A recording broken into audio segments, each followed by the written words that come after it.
Tractor फंस चुका है ये वाला, देख सकते हैं इस वाले ट्रैक्टर को। कैमरा सही ना। अरे ये वाला ट्रैक्टर फंस चुका है। अब ये आया है 4x4 निकालने इसको, देख सकते हैं। बना रहा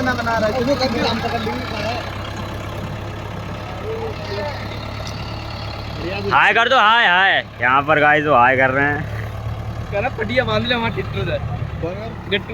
हेलो गाइस, देखते हैं ट्रैक्टर फंस गया है। दो दिन करा आज देखेंगे निकाल पाएगा या नहीं निकाल पाएगा। गाना लगाएंगे आले चक में आ गया।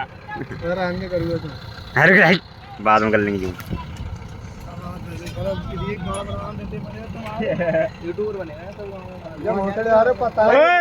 जा देख ले आगे को, पीछे को चल लो, आगे को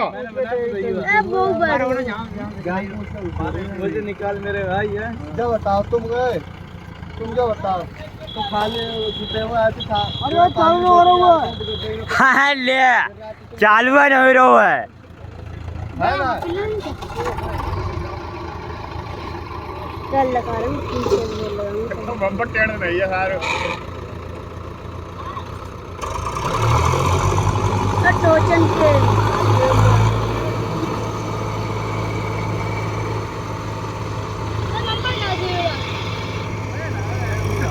अब